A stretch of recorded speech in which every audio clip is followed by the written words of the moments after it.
Halo para penghuni bumi, bagaimana kabarnya? Kembali lagi di Ksuma Channel, yang mana kali ini gua akan membawakan alur sebuah film yang berjudul K-Pax. Nggak pakai kayu ya.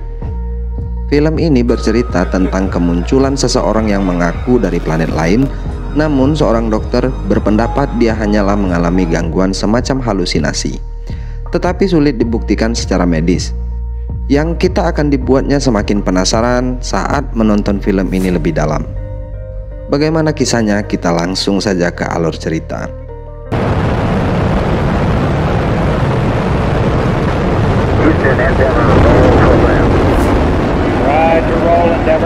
Diawali dengan hiruk pikuk keramaian di sebuah bandara, muncul sosok seorang laki-laki berkacamata hitam dengan sebuah bias cahaya. Dia bernama Prot. Satu kali aja Protnya ya. Yang mana hal tersebut membuat kagum seorang pengemis yang ada di sana. Entahlah, dia sangat terheran-heran dengan kemunculan Prot ini. Tak lama ada sebuah keributan yang mana ada seorang ibu-ibu tua yang diganggu para berandalan. Yang mana niatnya ingin membantu, malah Prot ditangkap oleh para polisi karena Prot dianggap sebagai pengganggu. Walaupun sudah dijelaskan oleh pengemis yang ada di sana bahwa Prot bukanlah pelakunya, para polisi tetap membawa Prot pergi dari situ.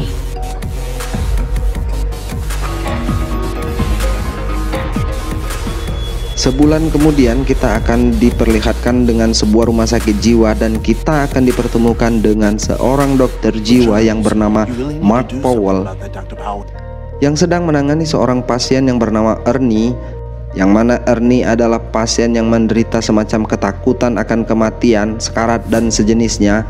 Oleh karena itu Ernie selalu menggunakan masker, sarung tangan, alat pelindung diri lainnya sebagai perlindungan diri dari serangan virus, bakteri, dan udara kotor yang menurutnya akan mengancamnya. Setelah selesai sesi dengan Ernie, Mark diberikan informasi tentang kedatangan seorang pasien yang ditemukan di bandara 1 bulan yang lalu, yang mana pasien tersebut dicurigai menderita intoksida halusinogen atau gangguan mental berhalusinasi, yang mana dia merasa bukan seorang manusia dan tidak berasal dari planet bumi. Wow. Yang aneh adalah para dokter tidak menemukan kejanggalan pada tubuh pria ini. Tidak ditemukan zat-zat adiktif ataupun obat-obat terlarang lainnya pada tubuh pria ini. Otaknya berjalan normal dan semua benar-benar dalam keadaan normal.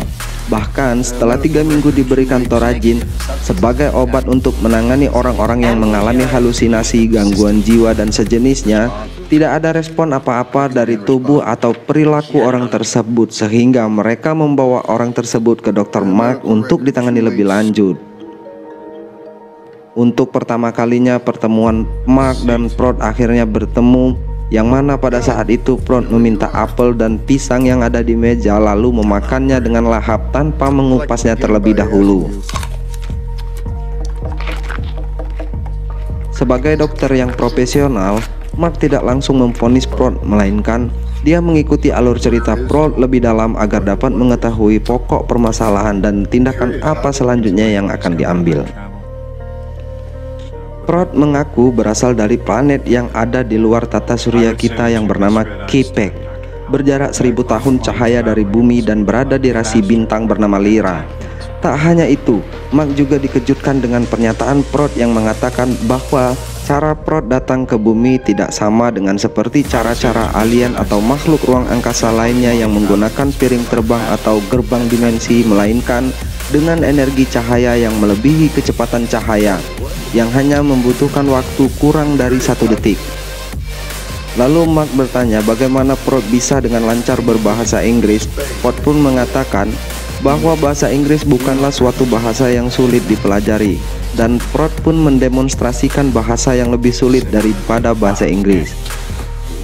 Ketika Mark menanyakan maksud dan tujuan Prot datang ke planet bumi, Prot menjelaskan kalau Prot sudah sering datang ke planet bumi di masa lalu dan planet-planet yang lainnya hanya ingin memenuhi rasa keingintahuannya.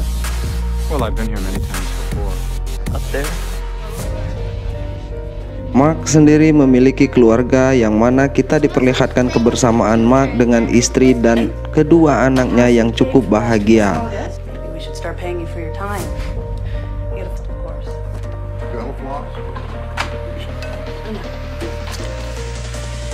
Dan kita diperlihatkan pertemuan Mark dan para dokter yang lainnya, yang mana mereka sedang mendiskusikan langkah apa yang akan dilakukan pada Prot, yang mana para dokter menyarankan untuk memberikan tindakan lebih lanjut.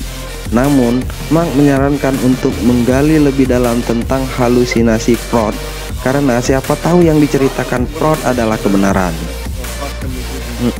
Sedangkan Prot terlihat sudah mulai kenal dengan seluruh pasien di rumah sakit, termasuk Ernie dan juga Howie, yang mana di situ juga ada pasien yang bernama Bess yang selalu termenung sendirian tanpa berinteraksi dengan pasien lainnya.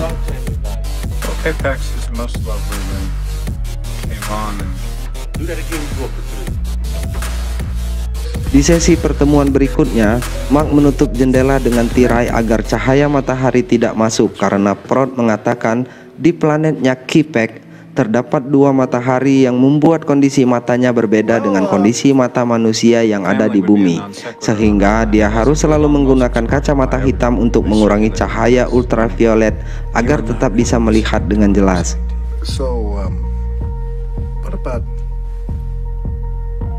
What if you humans, most of you. Mark pun terkejut setelah para peneliti mendapatkan hasil pemeriksaan retina mata Prot. Mereka mengatakan mata Prot memang berbeda dengan mata manusia pada umumnya. Fakta ini membuat Mark semakin penasaran dengan Prot yang berbeda dengan pasien-pasien lainnya yang ditanganinya, yang membuat Mark datang ke adik iparnya yang bernama Steve, yang merupakan seorang ahli astronomi, untuk membuat beberapa pertanyaan tentang planet Kipek dan akan diberikan kepada Prot untuk mengetahui benar atau tidaknya dengan apa yang dibicarakan Prot selama ini.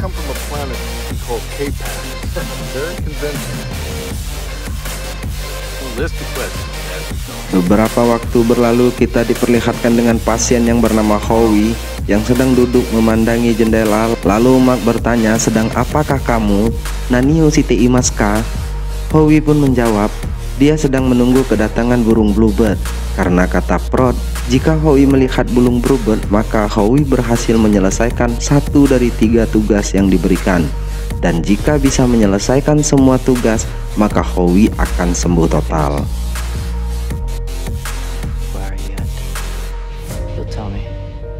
Lalu Mark pun mendatangi Prot yang menanyakan kenapa Howie dijanjikan kesembuhan sedangkan itu adalah tugas Mark sebagai seorang dokter.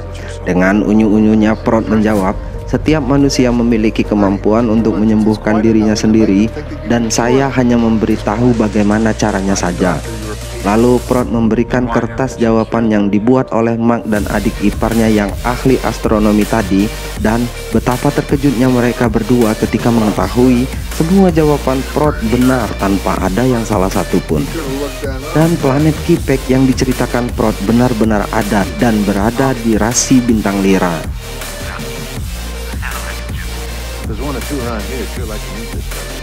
Dengan semua pernyataan Prot yang logis dan nyata membuat Mark termenung saat di rumah, menjadi sedikit resah dan khawatir apakah Prot ini adalah benar-benar makhluk planet lain atau hanya seorang pasien jenius yang memiliki sedikit gangguan halusinasi. Lalu Mark pun membawa Prot ke laboratorium untuk bertemu dengan ilmuwan, profesor, dan doktor untuk menguji kemampuan Prot, yang mana semua orang dibuat terkejut ketika Prot mampu membuat diagram visual lengkap dengan rumus algoritmanya, yang mana itu jelas bukan sembarang orang yang mengetahuinya, sehingga semakin membuat Mark tidak habis pikir apa yang terjadi dengan pasiennya ini.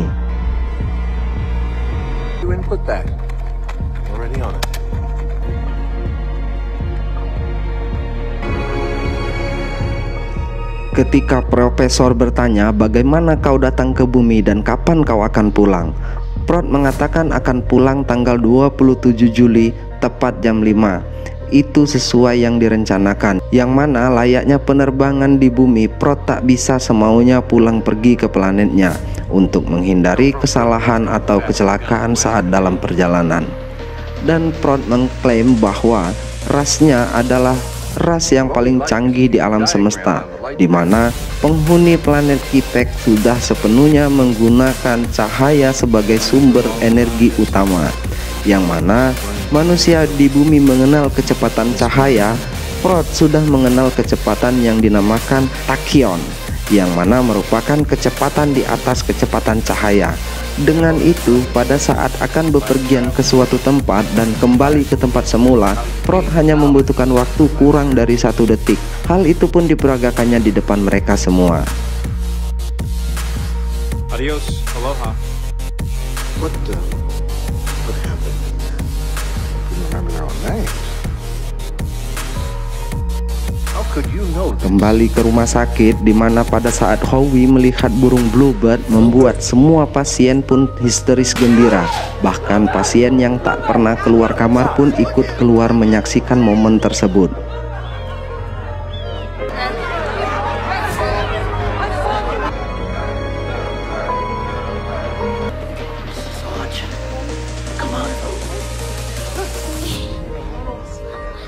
Satu pasien berbadan gempal meminta Prot ngobrol 4 mata dengannya, yang mana pasien ini tidak pernah mau dekat dengan semua orang karena semua orang memiliki bau busuk, dan yang aneh adalah hanya Prot lah yang menurutnya memiliki bau wangi, yang mana pasien tersebut meminta Prot membawanya ke planet Kipex agar tidak lagi mencium bau busuk di bumi ini.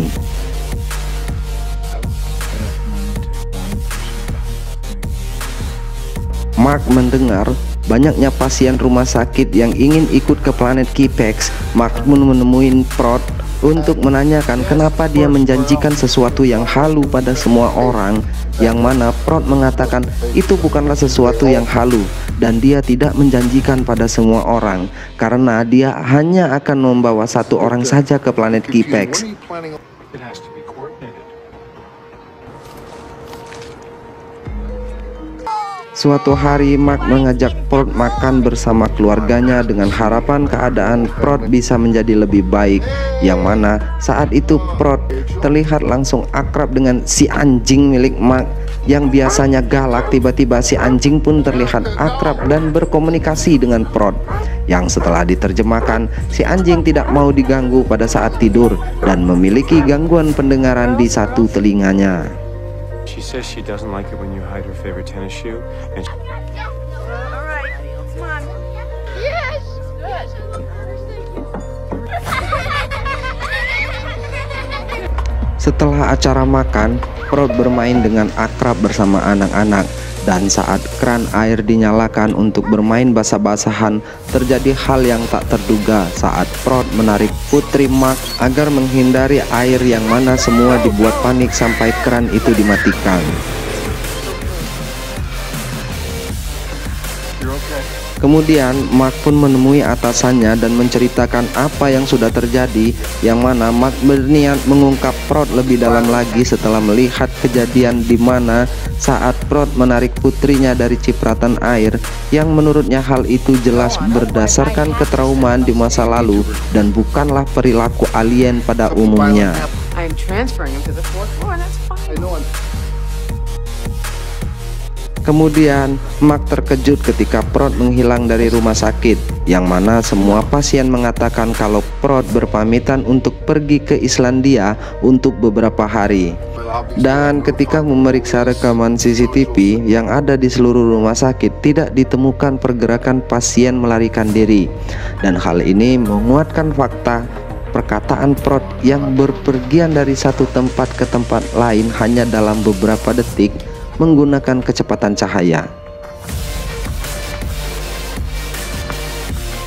Setelah 3 hari, tiba-tiba Prot muncul di atas pohon yang ada di halaman rumah sakit, dan saking kesalnya Mark mengatakan kepada Prot kalau dia tidak mempercayai tentang semua yang dikatakan Prot. Lalu Mark menantang Prot untuk melakukan hipnotis agar membuktikan semua yang dikatakan Prot hanyalah halusinasi saja.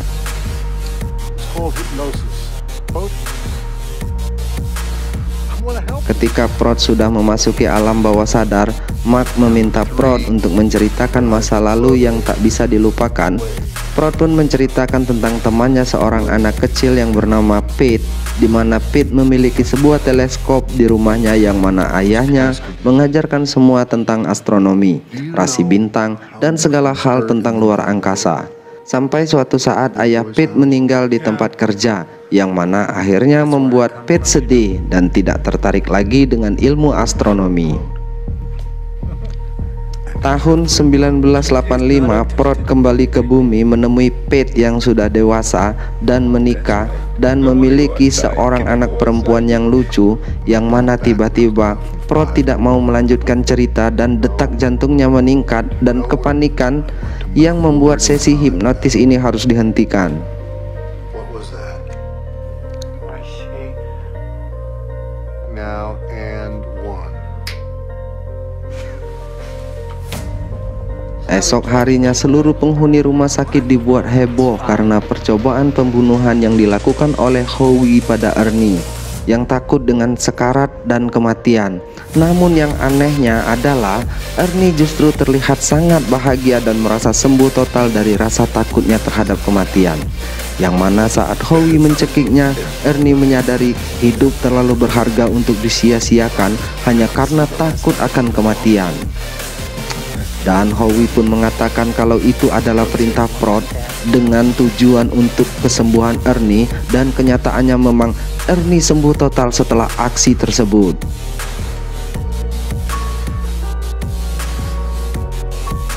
I don't know. We eliminate those days. Kemudian masuk lagi ke sesi hipnotis berikutnya karena Mark penasaran dengan cerita Prot yang tertunda pada sesi sebelumnya. Mark pun meminta Prot melanjutkan ceritanya, yang mana Prot mengatakan pada tanggal 27 Juli tahun 1996, yang mana pada saat itu Prot kembali lagi ke bumi menemui Pete, yang mana Prot berdiri seakan-akan melihat Pete sedang berjalan ke sungai yang ada di belakang rumahnya, yang membuat terkejutnya Prot ketika Pete pelan-pelan memasuki sungai, yang mana ternyata Pete berniat melakukan bunuh diri.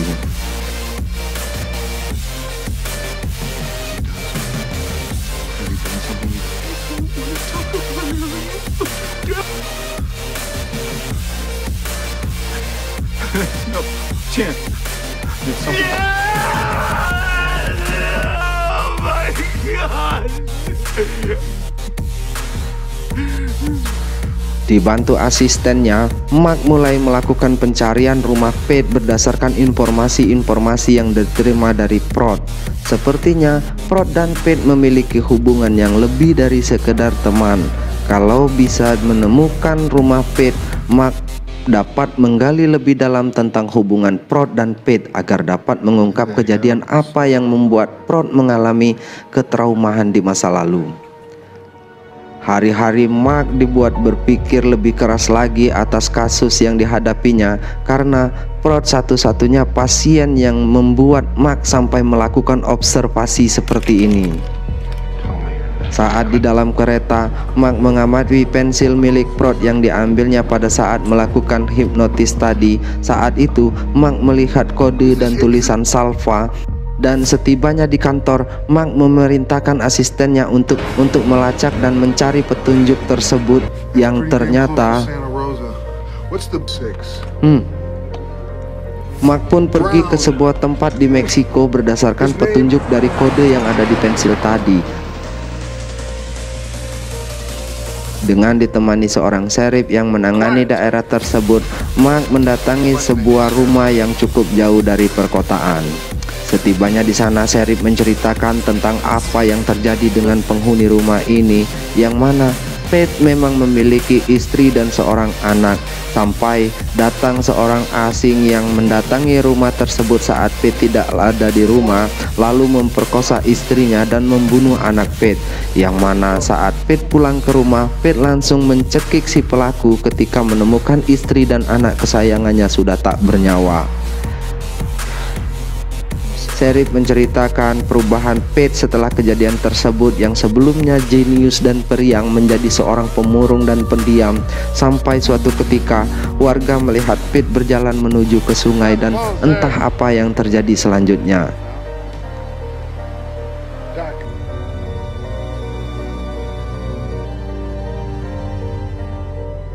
Singkat cerita, malam itu Mark kembali menemui Prot di rumah sakit, dan malam itu adalah malam terakhir sebelum Prot kembali ke planet Kipex. Ready to go? Quite ready. We usually like to set them off.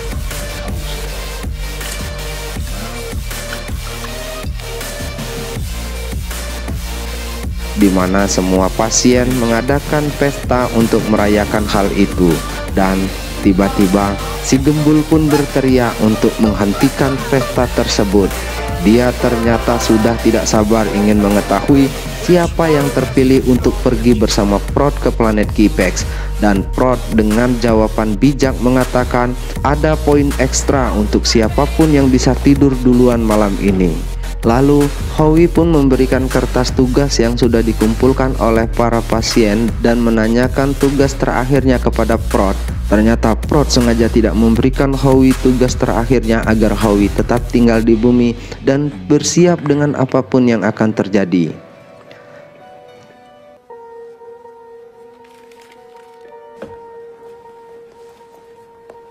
Get some rest. Menjelang detik-detik kepulangan Prot, seorang petugas mengawasi Prot agar dia tidak kabur dari kamarnya.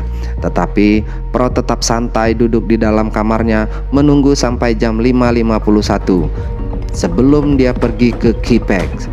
Dan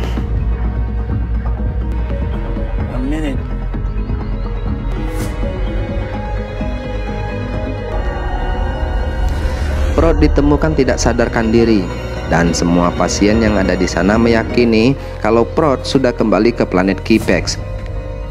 Dan yang mereka lihat hanyalah sekujur tubuh yang digunakan sebagai media singgahnya. Saat itulah ada pasien yang menyadari jika Bess tidak ada di antara mereka, dan ketika masuk ke kamarnya, ternyata Bess lah yang dipilih Prot untuk dibawa ke planetnya.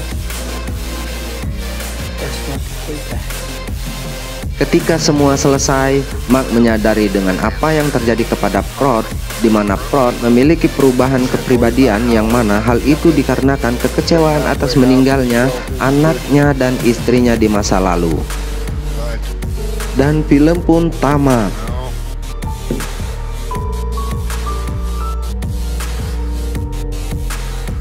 Pesan yang bisa kita ambil dari film ini adalah kita tak perlu dendam dan kecewa dengan masa lalu.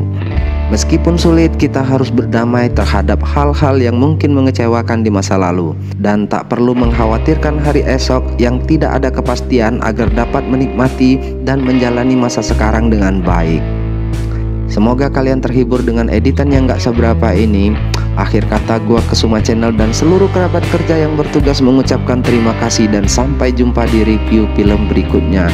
Wuhui.